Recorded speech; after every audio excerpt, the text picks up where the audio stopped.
ये दंगा पॉलिसी वाले लोग ही जातिवाद भड़का रहे हैं।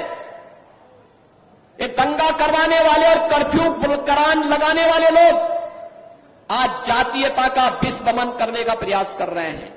याद रखना, मैंने पहले भी कहा,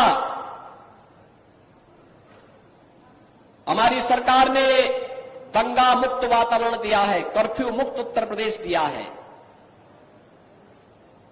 और दंगा और कर्फ्यू लगाने वालों की गर्मी को शांत करके आपको एक शांत वातावरण दिया है, बहुत शुद्ध वातावरण दिया है।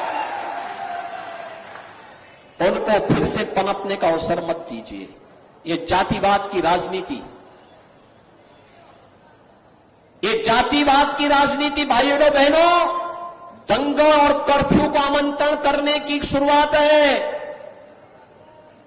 बेटी और व्यापारी की सुरक्षा के लिए खतरे की घंटी है, विकास का बैरियर है।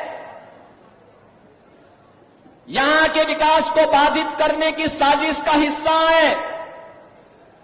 हम इससे ऊपर उठ करके कार्य करें।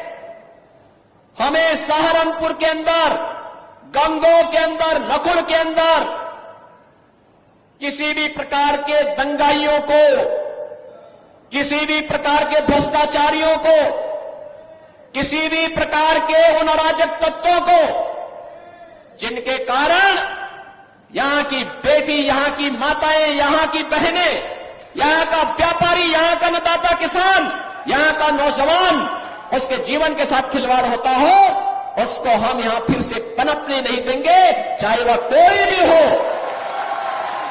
हमारा एक ही मिशन है, जो मोदी जी का मिशन है वही हमारा मिशन है। जो मोदी जी का विजन है उसी राष्ट्रवाद के विजन के साथ, मिशन के साथ हम भी जुड़ करके नए भारत के निर्माण में हम भी कार्य करेंगे।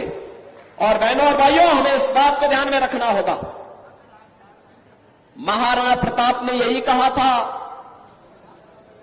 महाराणा प्रताप ने यही कहा था। उन्होंने कहा था, मैं किसी भी धर्मी के सामने, किसी विदेशी आक्रांता के सामने मैं सिर नहीं झुका सकता।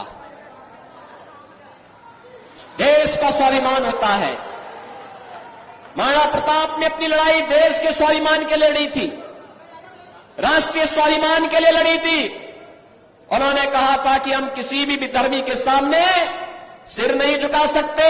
वह लड़ाई सत्ता की नहीं थी, राष्ट्रीय सम्मान की थी, राष्ट्रीय स्वाभिमान की थी। और आज की लड़ाई भी राष्ट्रीय सम्मान और राष्ट्रीय स्वाभिमान की लड़ाई है।